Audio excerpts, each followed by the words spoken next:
Final thoughts on building the roaster with a motor that allows you to roast 2 pounds of coffee, which is awesome.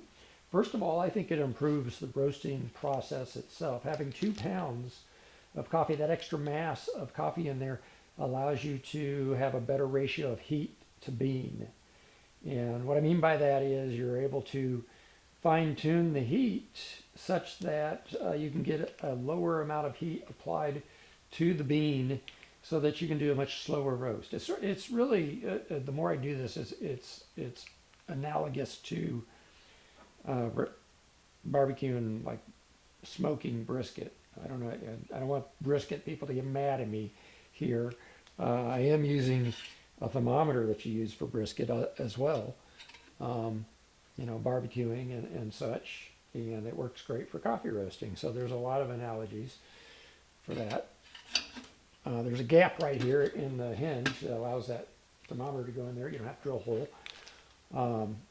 But getting back to the roasting process itself, I think it just works better. It allows you to get the water driven off at a much lower, like I said, heat to mass ratio. If there is such a thing, I just invented that. You can call it the Watson coffee heat to weight ratio. Um, I'm sure it'll be all in the new science textbooks next year. And so you can drive the water off at a much slower rate, and you can bring the bean up to the roasting point slower. Now, once you get to the point where it's time to roast, I do turn the heat up. So at that point, you want to turn the heat up. But again, you can manage the heat, I think, better because of the higher mass of the beans. And it's really proven itself. I've roasted 6 pounds so far, three 2 pound sets of coffee. And there was a Costa Rican that I tasted some really, really nice fruity tones in it. And it's sort of because I'm still trying to figure out the end point for the roasting with 2 pounds. And I think I under roasted it compared to what I usually do. It's not under roasted, but it's under roasted compared to what I usually do. And the fruity tones, fruity flavors, fruit, just a lot of fruit, which I haven't ever tasted in a Costa Rican before. I also roasted a Rwanda, and it had some nice subtle chocolate flavors to it. Very smooth, just really nice. So I'm liking the roast basically that I'm getting with doing 2 pounds at once. Uh, Talking about the build, I would recommend getting a diamond tipped Dremel, not dribble, and use that for the drilling of the holes. Once you get the hole started, all the way through, then you can use drill bits to get them to the size that you need them to be. Using the drill bits to get the initial hole is just really difficult, and please, in the comments, if there's an easier way to do it, please put in the comments for the benefit of others that are doing this. And get the hole big enough that you can get the shafts lined up. It's very important that you have the shafts lined up. You don't want the misalignment to cause a misalignment in the spinner inside the bucket. So you don't want it rubbing. So you want it to be aligned, and that may mean drilling the hole big enough to get that alignment for your motor. So there may be some play side to side in the motor when you get done, and that works great because the alignment is more important than getting everything precise. And the same thing for the screw hole. Use maybe a Dremel tipped, diamond tipped Dremel bit. Alternatively, you could use one of these, which is a articulated connector. You can get those online. Those work great as well. What I found though is the smoke will condense in the joints and clog up the joints, and then you got to clean them. And it is not, at least I haven't figured out an easy way to clean them. And I don't like that. It's just more work.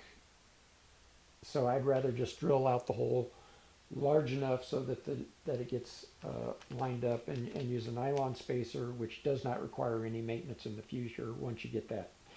Now I did drill the hole, one of the holes too close to the top of the spacer, and so when you do that, there's not enough plastic there to hold to keep the shape of the hole, and the Allen screw in there came loose, and the motor shaft started spinning. So I had to put another hole in it, another Allen screw in there to keep it from spinning, which the nylon gives you the flexibility to do that. Of course, you wouldn't have to do that with this metal one. It's got drilled out holes for you, and it's definitely going to be secure to the shaft, and allows you to have a little bit of misalignment at the same time. Again, you got to clean it.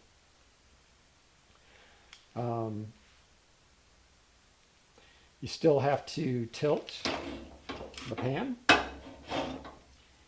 I found I had some dark beans in the first roast, so I tilted it on the next two roasts, and it worked perfect. Did not get those dark beans. Really uniform roast. And again, 2 pounds I think is easier to manage as a roast. On the other hand, if you had a ½ pound in there, it's just going to be, the heat is just going to overwhelm. It's just really difficult to, at least on a Coleman stove. On a different stove, maybe you could be able to control the heat better, have a much lower heat. So that's another variable to consider, is what kind of stove are you using.